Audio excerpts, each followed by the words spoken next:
Oh, look, it's the Dreamcatcher of Optimal Grip. Hey, everybody, it's me, Grim Grizz. Marty gifted me a sweep the leg costume, and I'm very excited about it. Hey, okay, and then yeah, we have the this is the Lions, Zions, and Wrath. Oh my stream, and Overton's Shadow Beast is on the thumbnail. I kind of think that lady looks like Louise Perry, the AI kicked out today. And since Pastor Paul is preaching on the whores again, there's going to be some adjunct professing in this stream. Stay tuned. It's all for abundance, fun, and excitement in times. One thing is true. A great change of our psychological attitude. Because we need more psychology. We need more understanding of human nature. Because we need more psychology.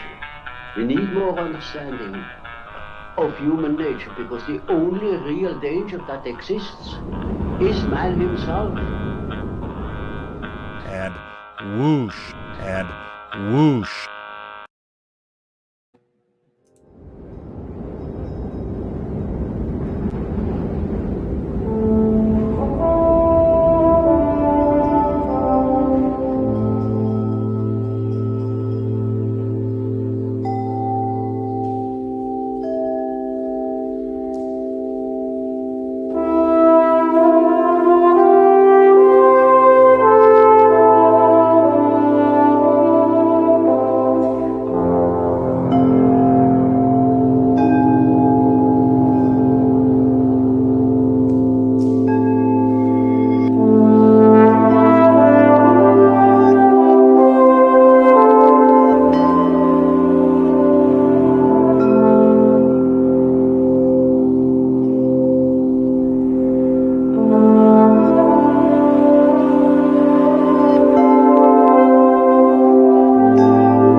As you can see, Christian Golden is in the hive mind in penance for his sin on the Discord, and since the sin on the Discord will be gone over in the stream, you're going to be needing your savings throws, for it was a mighty, mighty sin indeed. Well, no, the sin wasn't that mighty, but the mind control of the sin is terribly mighty, so you're going to need your savings throws, but before I give you those, here, without any bonuses, Upcycle is brought to us from the scavenging.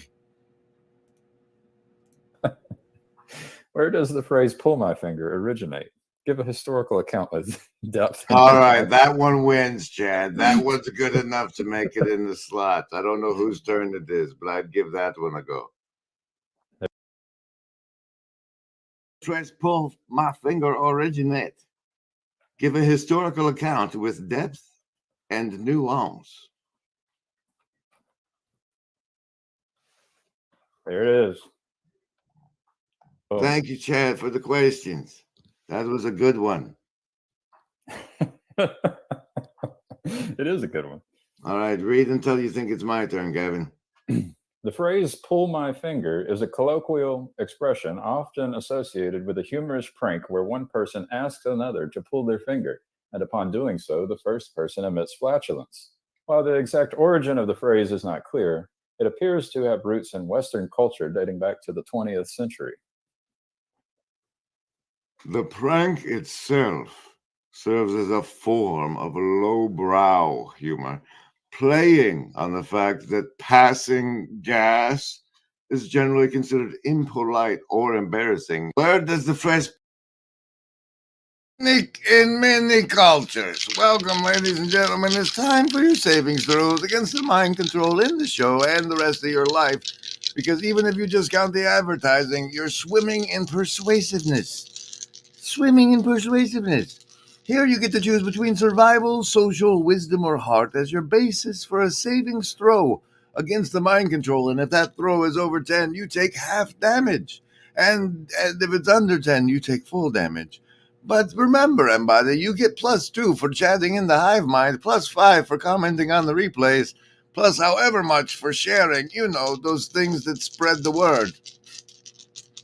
Survival, social, wisdom, or heart? Choose. Oh, socials out the box. Survival. With the 7, you're going to need your bonuses today.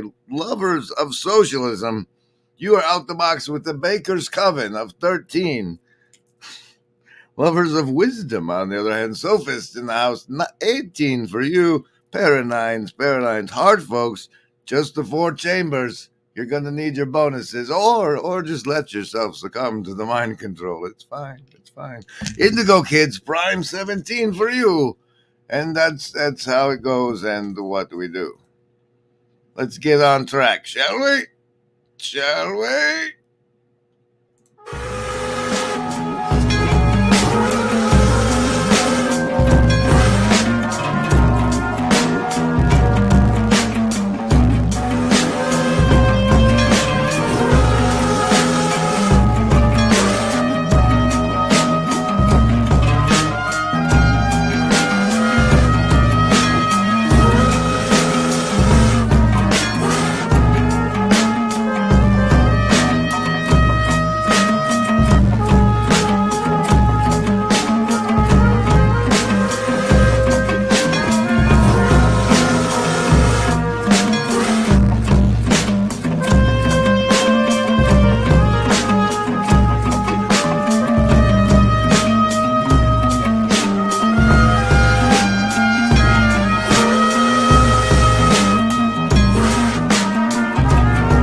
Well, we have every reason to get right into the adjunct professing, but we will like to note that McMo gave Christian a 7 indigo to his heart bonus, so that makes it you'll be all right, Christian. You're gonna make it. McMo saved your ace.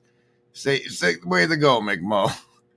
Okay, now let's get into the adjunct professing. I've recently received a reply to my comment on Pastor Paul's Today, where I say, but Marine Man say discipline is liberation. Dr. G. Nut says, motivation without purpose is a wonderful path to atrocities. And that gives us a link to click into today's homeroom. Elle and Louise Perry debating changing ideals for sexuality, developed West comment responses, starring Pastor Paul. And the first note I have on stop it, Paul. The first note I have on the time card today is your bit at 150. So let's go there, shall we? Other video is because let's go back here.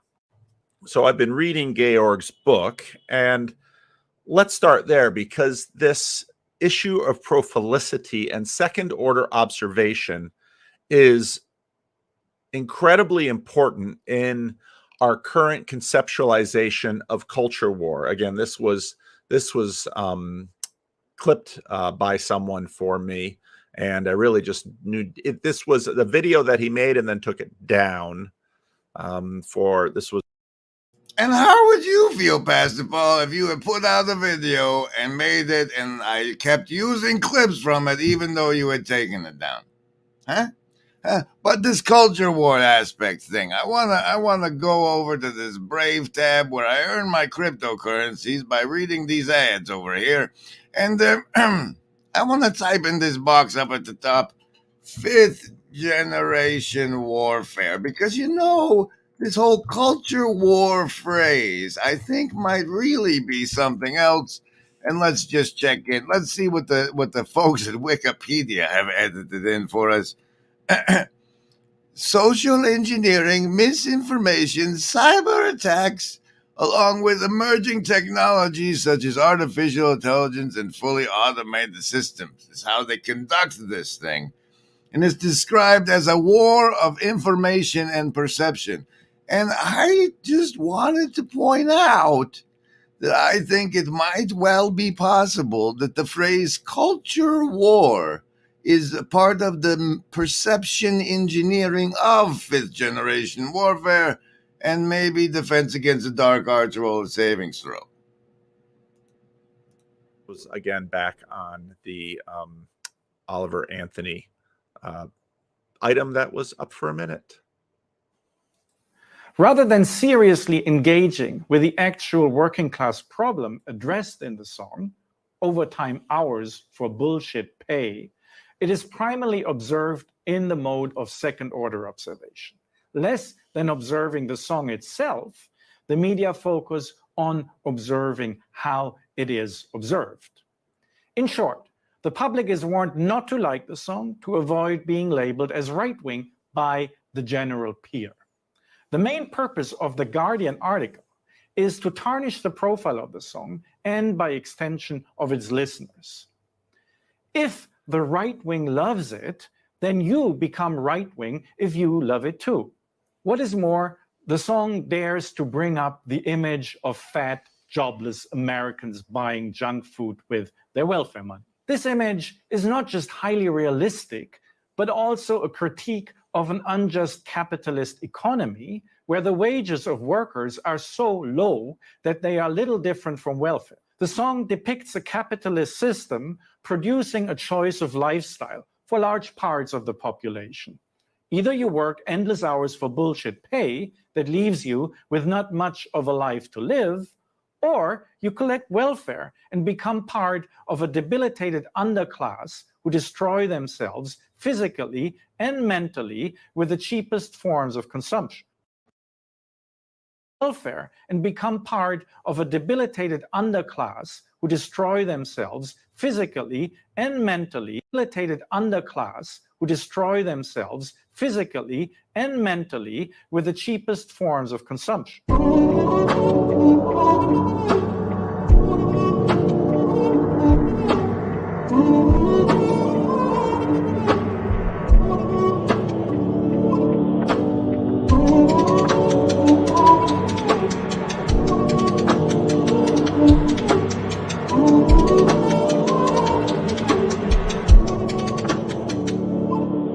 The list? Yes, any of the first level ones. I'm gonna get a soda. Anyone want one? Hey, Graham, I'm not in the room, right? What room? I want to cast Magic Missile. The room where he's casting all these spells from. He hasn't cast anything yet. I am, though, if you'd listen. I'm casting Magic Missile. Why are you casting Magic Missile? There's nothing to attack here.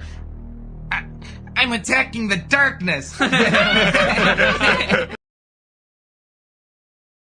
Hey guys, you know how we're doing that whole eating the lion thing, and we've broken it up into the 7 different lions so we don't have to eat them all at once.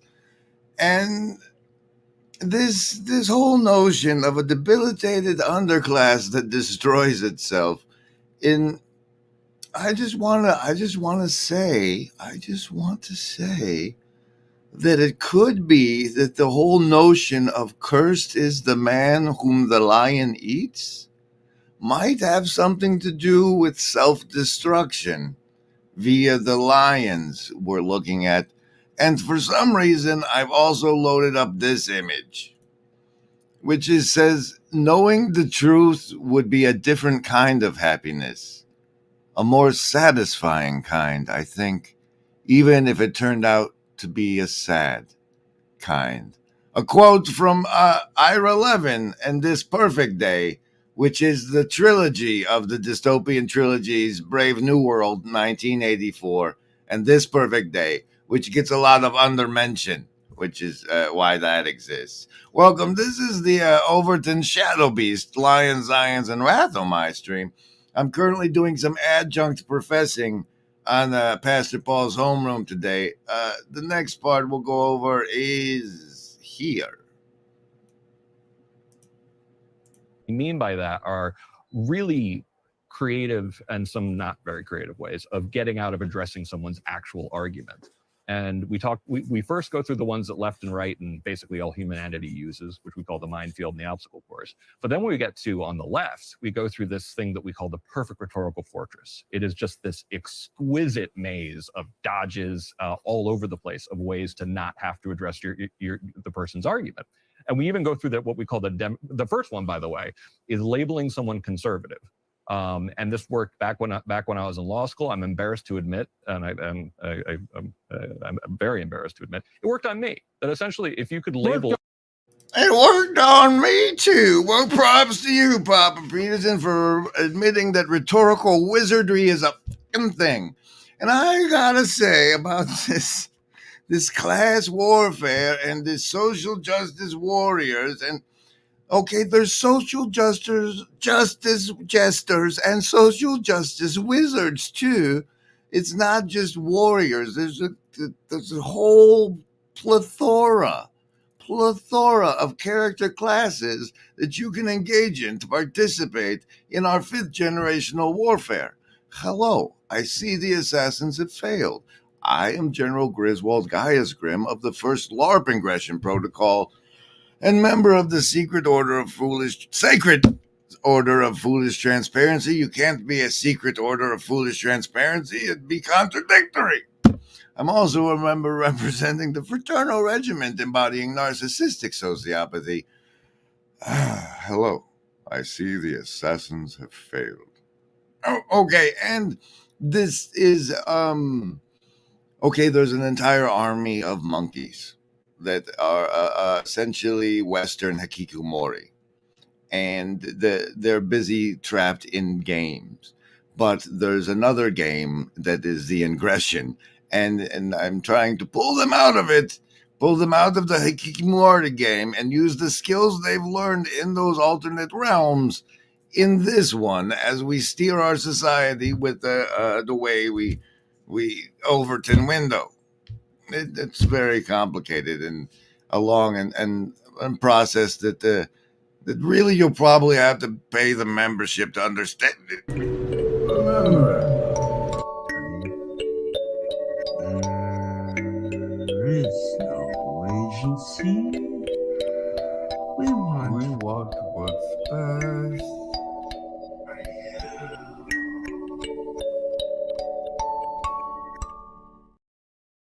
But I want to say that pointing out this rhetorical wizardry as this man that Pastor Paul highlighted in homeroom today is what I consider to be the sort of defense against the dark arts training that you're at best to hope to get here in.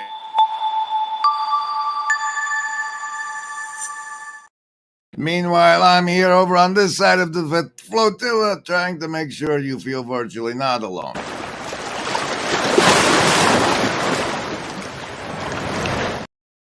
And this is the Lions. No, not that. The Lions, Zions, and Wrath. Oh my. Overton Shadow Beast stream. And we're about to get there via our adjunct professing on Pastor Paul's homeroom in this part. Maybe. Got to really be careful about a certain golden age thinking that back in such and such a time, things were better. I'm sure in some ways they were better. I'm sure in other ways they were worse, so on and so forth. I very much agree with Aaron Wren's positive, neutral, and negative world thesis. I think the church has. For those of you unfamiliar, Aaron Wren's positive and negative world thesis is related to how Christianity is viewed in the society. Whereas it used to be viewed positively to be a Christian, and now we're about to feed you to the lions again. We have entered a negative Christianity view world according to the Aaron Wren. Has lost an incredible amount of status and influence in the culture. And some of that loss has been because it has been successfully attacked. Others of that loss has been because the church has failed to live up to its own standards and to live out its own calling. Both of those things are true. You don't have to pick between them. They're both true at the same time. But let's continue.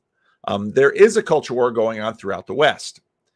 The question is, okay, how to wage it? The aggressor in the The answer is with memes and memetics and third-order observation. What we do here on the wars are determined to export their reduction of human person to a bundle of moral, commensurable desires to the rest of the world. And what this video, what this is about is very much this is very much a culture war issue. And the question, I had a few thoughts today. I had a meeting today. I had to do some driving, and it always gives me time to think. One of the things is, why aren't I listening to a Grimgriz live stream instead of thinking? This. So Chad and a few others made the comment that her father was an evangelical apologist, and I thought, yeah, she can argue. She can argue. She's persuasive. The apple didn't fall far from the. I don't know how this happened. The part I was looking for is at 8 minutes. Was toxic. Now, again, we've got to really be careful about a certain golden age thinking that back in such and such a time things were better. I'm sure in some ways they were. This golden age thinking reminded me of member berries. Remember when everything was better? That was the golden age. And the remember berries might also be the grapes of wrath. What? The member berries might also be the grapes of wrath. What does that even mean? Grim, come on, man. What are you even talking about?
All right.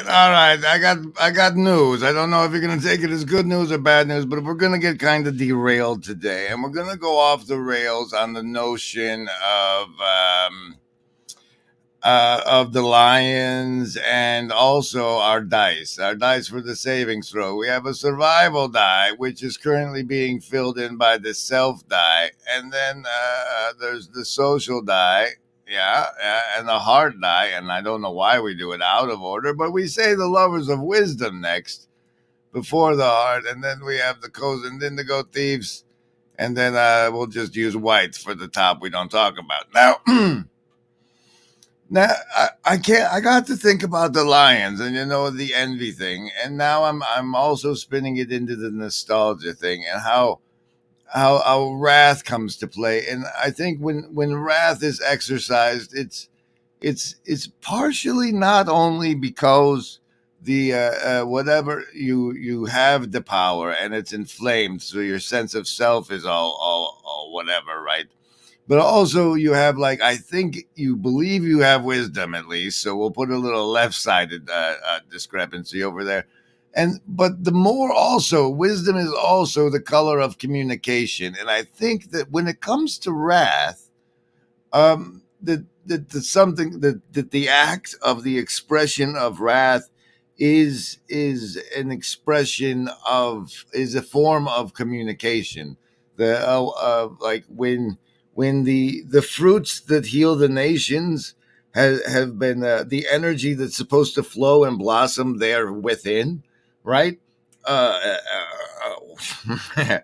When the energy doesn't make it there because it gets spun up down lower in the wrath so much, the expression pulls back. The expression can't be used in the linguistic forebrain, and the communication happens in the physical layer of so and socially it happens.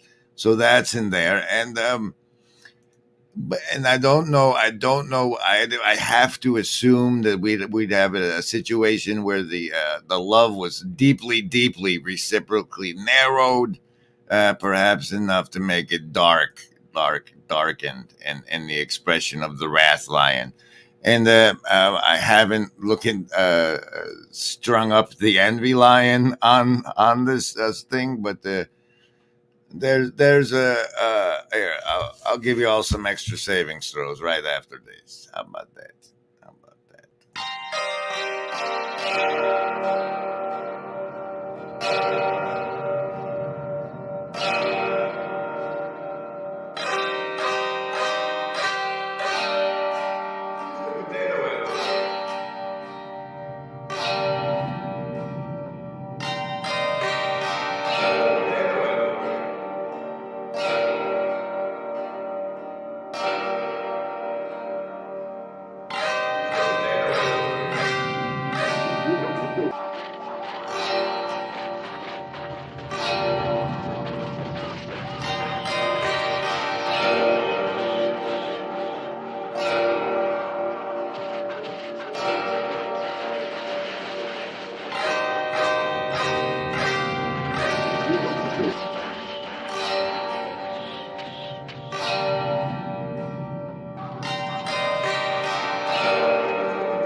All right, ladies and gentlemen, you now get a bonus set of savings throws where you get to choose survival, social wisdom, or heart against the deep and exoteric derailment on today's stream and or life. Survival, social wisdom, or heart. Choose. This time, the survival self-folk get a prime 17. Socialist with a solid 9. 9. Lovers of wisdom, the sense 8 of you. And heart folks coming back stronger with a pair of 7s. 14 for you. 15 for the Indigo kids. And why don't you talk some more, Paul? Were better. I'm sure in other ways they were worse, so on and so forth. I very much agree with Aaron Wren's positive, neutral, and negative world thesis. I think the church has lost an incredible amount of status and influence in the culture, and some of that loss. Thanks to Stephanie Christos observing that the Ella conversation has obviously struck a nerve. I wanted to harken back with the member berry of my own to a time before I knew how to make YouTube shorts properly, but tried anyway with my trooper short prostitution. Hello, everyone. I am Grimgriz on the internet. I'm here to tell you a little truth. People are doing shorts on YouTube now, so I'm doing a short. It's a trooper short, and it's called prostitution. And the truth about prostitution is the reason it's illegal is because it's too obviously true. See, if it wasn't illegal, then you could make the comparison between what you do for an hour is worth of money and what they do for an hour worth of money, and how much is like you putting on the girlfriend experience or the customer service experience, the connection, and they make it illegal. Like, oh no, this is not that. It's something else with you working for us. Because, so you don't feel bad about it. Whore. This has been a true for short from Grimgriz. Thanks, pal. Thanks for calling me a whore just because I go and do what somebody else tells me for an hour's worth of money. That's not very nice.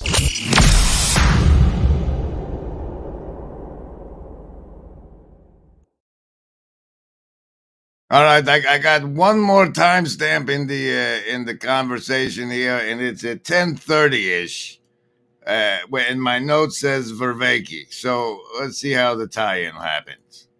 Back to a lot of these other traits of being aggressive and arguing her point and wanting to make her point. So, kudos to her. But this very much is a culture war issue because we're really talking about what should the standards of our what should the standards and ideals of our culture be. This war inevitably involves the Catholic Church, for if the Church is faithful to its Lord, it will defend and promote the truth about spiritual and moral dignity of those the Lord died and rose to save. I think that. Now, if I remember what I was thinking earlier properly, I was supposed to play the clip where that guy says it's basically a defensive dogma. A defensive dogma. And what dogma is what dogma is like, it's almost like it's a law. It's the known of behaviors. But this dogmatic defense part, and how Verveki is trying to make a religion that's not a religion, while the Blue Church remains in denial that their worship of DEI, the diversity, equity, inclusion, is in fact a dogmatic church type belief, or a religion that's not a religion. Now, Verveki's trying to invent some religion that's not a religion, and he's also trying to steal the culture. And I'm like, well, man, there's already a religion that's not a religion. Why don't you steal that instead of the culture? And I don't know. That was why I put that note on the card. There's the blue card, Church of the Show, the Jack of Hearts. The Jack of Hearts. And now we're done with the timestamps and we can get to the cards. But half of getting to the cards is what he goes into from the comment section later with the fancy pants guy that compares it to a hard sell and stuff. Maybe that's around here. So Oliver Anthony becomes, I think you said it well. He comes to the surface of attention, and there are multiple things going on in there. But a lot of this is, as Mueller notes, a lot of this is second order observation, that when people arise to this level of attention, they now become tools for us for our individual prophilicity. And you can see this video that I played of Ryan Long playing an actor, Jack Hardy, who doesn't know how to take a stand on the Israel-Palestinian issue. And he simply must take a stand, because to take a stand, then he sort of level jumps, and to not be present, to not. All right, level jumps in what? And level jumps in what is the kayfabe layer cake of social understanding. It's the difference, but they spin it out into proles and bourgeoisie, as if they were either Marxist or referring to 1984. And you got a shadow on your face there. Not be there in terms of the public prophilicity. In terms of the public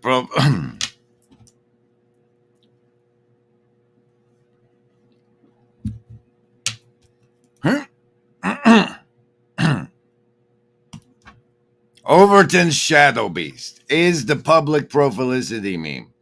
It's that's why I put that on the card there. You see, there's this shadow. What we keep in the shadow and what we keep in the light is kind of like an Overton window. It's our personal one, and then the Overton window is the social layer one, and our personal one is like it comes to me into pondering from wrath, because wrath is definitely something I've shoved down deep in my shadow.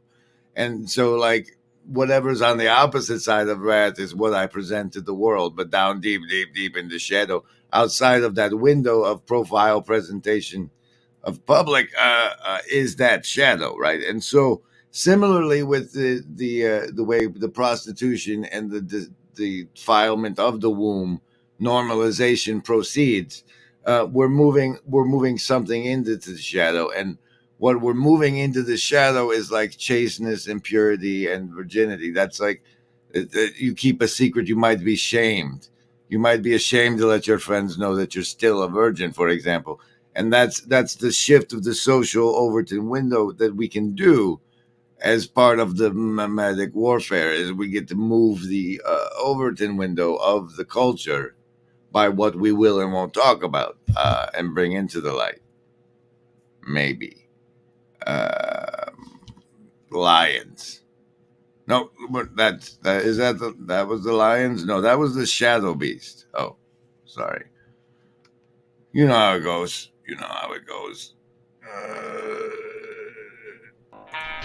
One thing is true. One thing is a great change of our psychology. A great change is imminent. Our psychological attitude is because we need more. We need more psychology. We need more understanding of human nature. Because we need more. We need more psychology. We need more understanding of human nature, because the only real danger that exists is man himself. And whoosh, and whoosh. It's my sweep the legs costume, Jay. Yes. This the Cassandra says it reminds me of the union post I saw. They all said something about giving your body to the bosses for pay was slavery, and yet the slogan "sex work is real work" abounds. Well, it's shifting, it's defining. It is the mimetic information warfare that's happening through the normalization sets and cells. True purity was always a secret. Okay, lions, and rat. Now, he gets into how the commenting fellow got into how making a second order observation and or climbing up on the fourth wall to declare there is no such thing is the equivalent of drawing attention to the existence of those that we'd rather not admit exists, or the fact that we have to NPC for X hours a day to keep everything going, and that how keeping everything going without it screaming. If everything works and nothing is screaming over there saying, "Hey, it hurts. What we're doing, you're hurting us, making us do this." If nothing is screaming, then the system is great. Everything is working fine. And the proles are the part of the system. It's like we want to make sure that NPCing doesn't suck too bad for anybody. And for people that just like do their private lives and NPC, those are the proles. And then people who step up on the layer of the fourth wall and start making second order observations about the system become the bourgeoisie, or who looks at the thing. And Zion is the next part of this. Welcome to the Lions, Zions, and Wrath, or my stream. Sort of memento style, and work your way backwards.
We have the power, Ansel man, to make top hats fashionable again. Don't underestimate the flotilla and the ripples of thereof. Welcome, I'm Grim Grizz, and this is the Lions, Zions, and Wrath. No. Lions, Zions, and Wrath. Overton's Shadow Beast, and the feeding thereof. Do you guys think that looks like that Louise Perry lady? Let's find. Where did you let her talk in this one at all, Paul? Or her face on the thing? No, just the other one, huh? Okay, well, that's a shame. All right. Anyway, the okay, so we're at the part where we recognize that becoming a second order observationist, or seeing how things are for people and communicating it, is a way that elevates one into the second order of observation cliche. And what does this have to do with lions and Zions and wrath? Oh my. Okay. Actually, not yet. Walk it this way. Okay, so what Zion is supposed to be is the place where second order observations get addressed. It's supposed to be the hierarchical ruling system over the essential cattle management of what is mankind. And that's a hard pill to swallow, but it's been like deep, often recurring in my thoughts, especially as we consider this eating of the lions we're doing. Is the both book and film of The Island of Dr. Moreau, and how there was the lawgiver played by Ron Perlman in that film, and how similarly between the disciplinarian and the libertarian viewpoint are just those that can't eat the lion, who are they are the cursed. They are the cursed, the underclass that destroys themselves, as beautifully illustrated in the secretly shouldn't have been released, but we keep playing it anyway. This here. Critique image of fat, jobless Americans buying junk food with their welfare money. This image is not just highly realistic, but also a critique of an unjust capitalist economy. So to the extent that they are cursed and being eaten by their lions, is they exist still and must be dealt with and must be allowed to exist, because frankly, the way the human system works is you come into the, like, 4-year-olds are supposedly entirely consumed by their lions, right? And you grow into how to be. It's part of the, and like for a whole stage of being a human, you're wrestling or eating. It's that part, and that's who we shove into the proletariat machine to get things done. And so what Zion is supposed to be is how we manage those who can't eat their lions. They cannot disciple. The discipling is a cutting. It's a, I don't know. I think of statue carving, but it's a cutting away. You have to. It's in the behavior. You if you can disciple off the behaviors, all right, then you're carving yourself in anyway.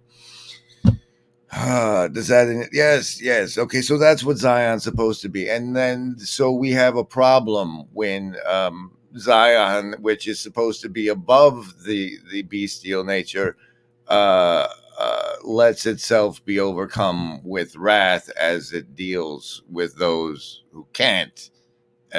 Right? Anyway, and here's the super mind control that Chris Golden brought into the Discord this morning, asking if I was the guy on the right, is how he brought it in. But here's what he fed us.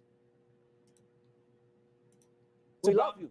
It's about the way Hamas behaved on October the 7th was like savages, like a pack of savages. It was the worst atrocity against Jewish people since the Holocaust. there has to be, Of course, there has to be a response. And my they should question be to you eradicated. my question They for should you be is, killed until the last notwithstanding one the of them. history, Bassem, what is the proportionate response? But I don't know. But there's no Hamas in the West Bank, and they're still dying there. So what's your excuse? I don't have any excuse. Okay, what's your explanation? Sorry, my earpiece went down. I listen. I don't make any pretense that this hasn't been a massive problem. Okay, between Palestine and Israel, going back to the. Oh, there. I believe I've managed to deliver on the Lion, Zions, and Wrath. Oh, my title. Let's see if the comment section and or whatever after this stream has the consequences thereof. Surprisingly enough, after that's what I included in the other day's stream with the lady talking from the X place, right? You know, that one that apparently didn't get me a community strike. So that was interesting. I think that's also what that was. If you listen to the audio, is essentially a Zion that hates its job under this context. Oh boy. Oh, wait, we did have another timestamp from Pastor Paul's thing at 36 minutes, and let's back away from what we were talking about slowly. So,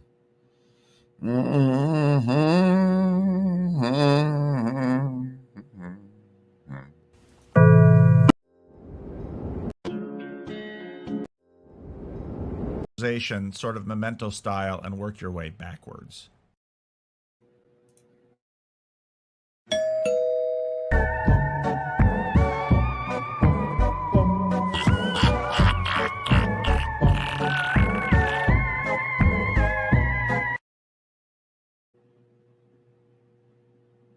Hi.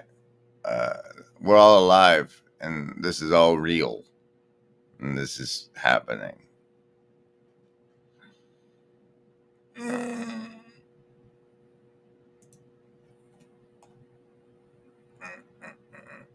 Oh, you son of a... You know,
stop the ducks. I have to stop the ducks. Congratulations, McMo. Way to go. Way to go.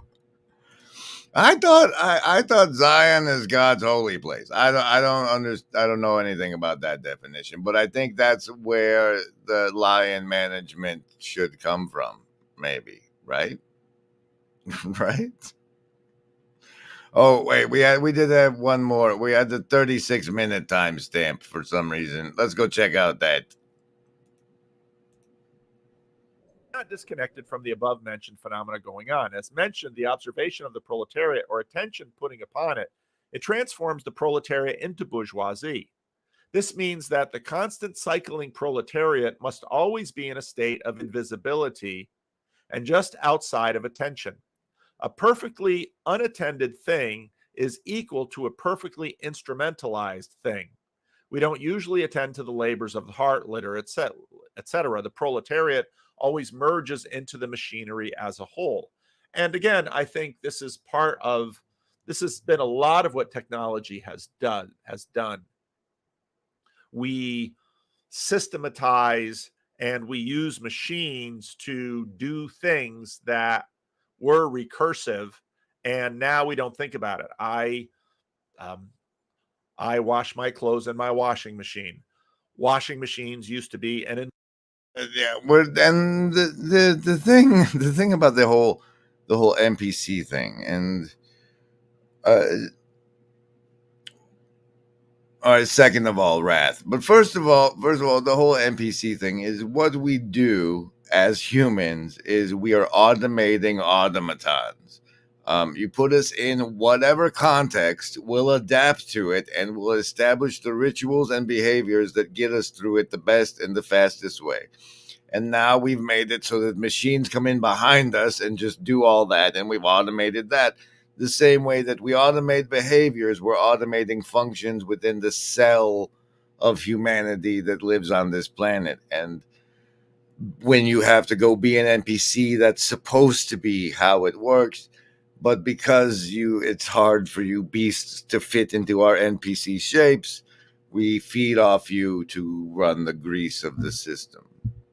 What this has been the Lions, Zions, and Wrath Overton Shadow Beast stream. And I think I've at least touched everything in the topic, and thumbnail, which is my goal. Wrath, second of all, Wrath is not easy for me, as I disclosed earlier. It's something I have deep down in my shadow, and so our exploration of this Wrath Lion is probably going to take another couple days, and this was just not even a cursory overview of it. But the whole, is that where grapes are the grapes stored? Is it a communication? I guess we did cover it kind of, but we're going to go deeper into it the next couple of days as we break into the 7 lions that we can then try to eat one at a time, or at least get to gluttony and then see what happens. I did think today that maybe the pride would be the 7th lion on the top, and that the other 6, because the lion pride thing, and maybe we can spin that around. Yes, so this has been this stream. I hope you felt virtually not alone. I hope you're enjoying our exploration into the lions and the Dreamcatcher of Optimal Grip as presented right here now. Oh, wait, we drew all over it. We should save that as a different file. Thanks, everybody. I'll see you tomorrow, unless something terrible happens to me. Like Hobo's Lullaby. Go to sleep, you weary hobo. Let the town go drifting by. Listen to the steel rails a-hummin'. That's a hobo's lullaby.